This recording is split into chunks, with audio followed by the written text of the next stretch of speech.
When I look at the eyes, you always have to look and see what the problems are.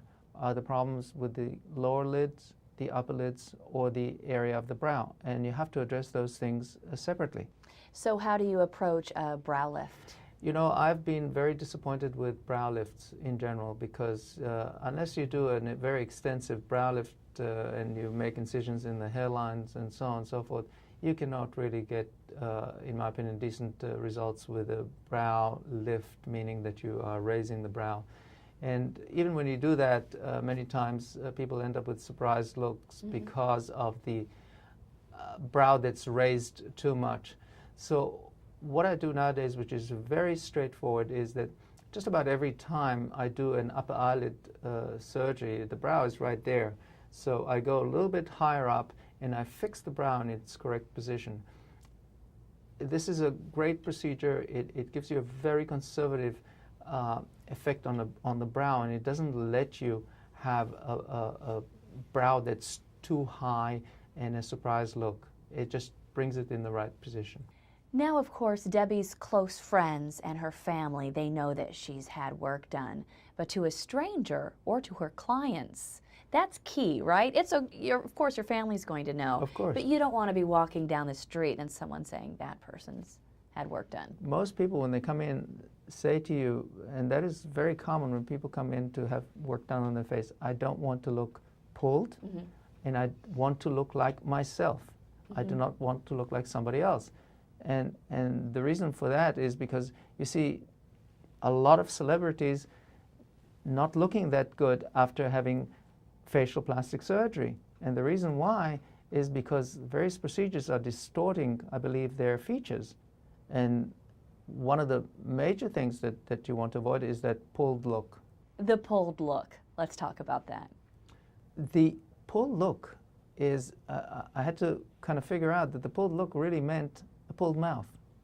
That's what makes a face look pulled. Other than that, you can pull all you want, and there's no difference. You weren't getting that pulled result, and it almost became, what am I doing differently that other people aren't doing? Exactly, and I was wondering about that because I said to myself, you know, okay, I don't like the pulled look, and this is not something I want to achieve, but how are other people even getting that result? I mean, are they pulling harder than I do? Am I doing something wrong? And I had to figure this out. And then the penny dropped after a long time. And then I realized what it was, and it was a connection between the face and the neck. The neck playing a part. Explain how you made that connection, what you discovered. Completely. You see, there are two major ways in which plastic surgeons tighten a neck. They either move the muscles inwards or they move the muscles outwards and tighten together with the face. And instinctively, I always moved the muscle inward in that direction, opposite to the direction that you would actually pull the skin. And that is how I always did it.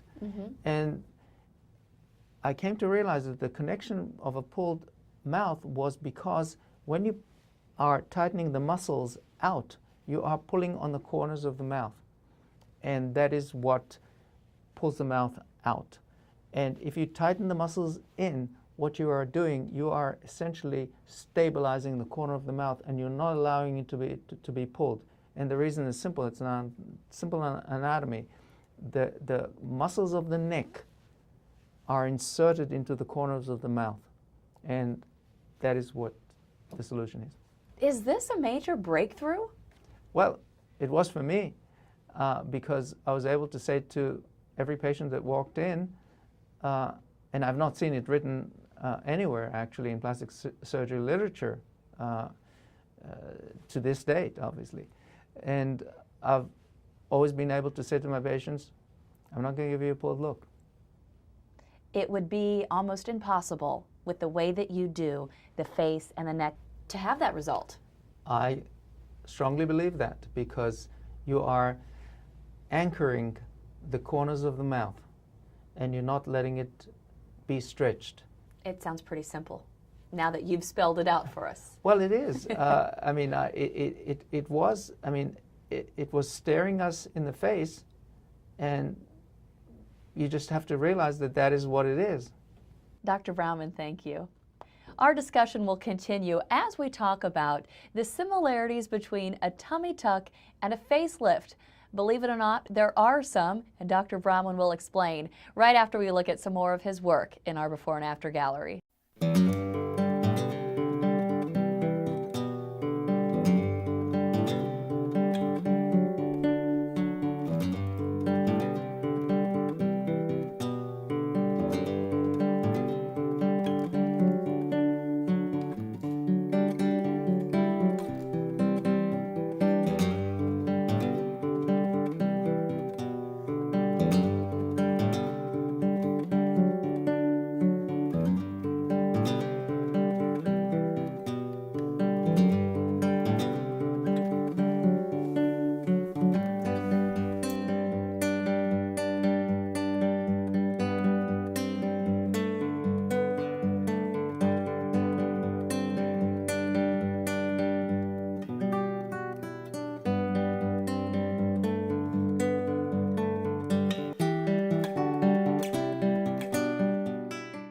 Welcome back.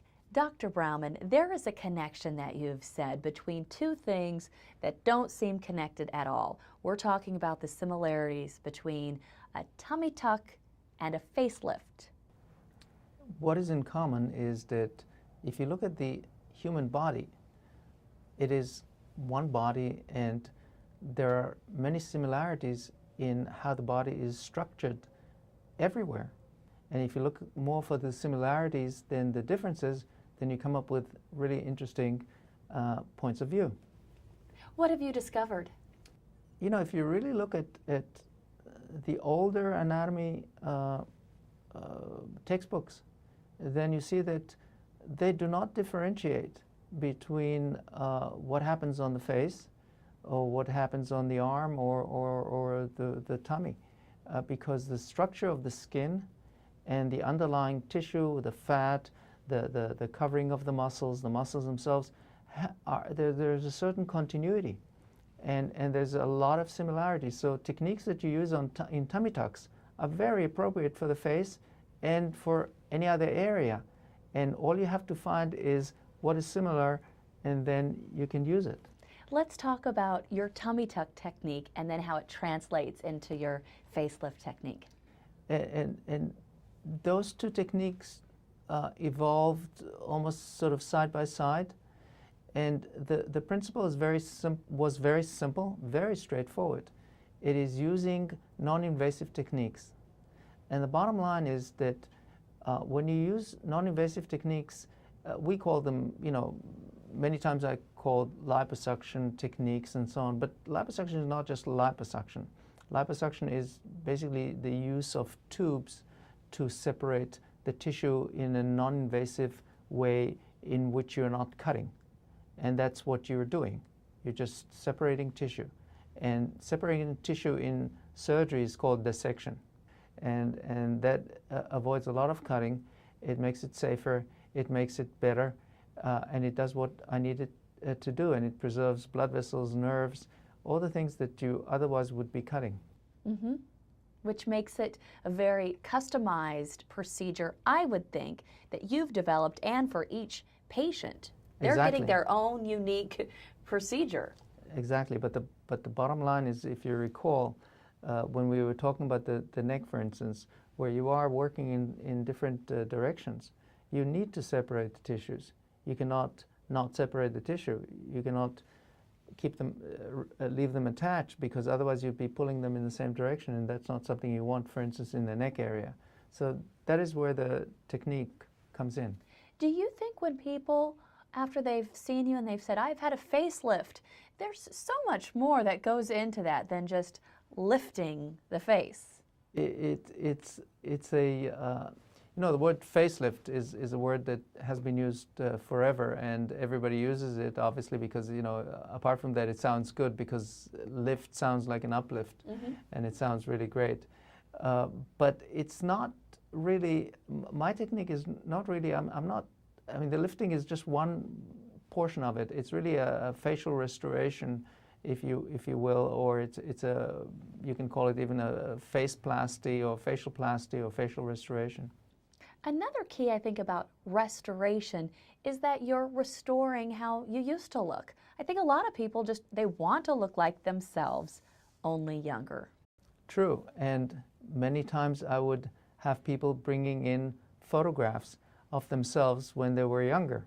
And I like that because you see what was there in the first place. Actually, if you look at someone who has aged, you should know what they looked like before, just by the way that they've aged. But it is nice to see those photos anyway. And then in Debbie's case, if you recall, we have photos of her when she was much younger, when she was Miss New York. And I think she looks great now compared to those photographs. Actually, she looks much softer now. Which must be pretty rare to say that she looks better now than 20 years ago.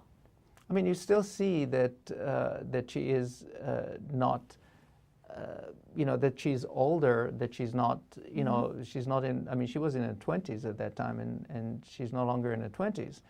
But at the same time, it is a nice look. It's a nice look, and that is the most important thing. She doesn't look tired.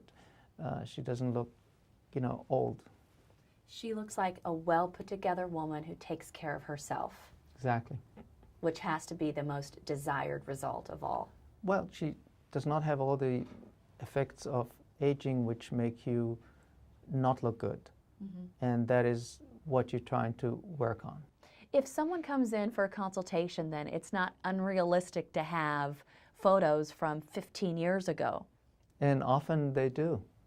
People do show me photos, or even though plastic surgeons do not usually like to see that, they show you, oh, this is what I want to look like, and they show you photographs of other people. But that is not what it's about. It's not about changing your features or changing you. It's about making you look more like what you used to look like when you were younger. Dr. Brauman, thank you for joining us. Thank you. We appreciate it.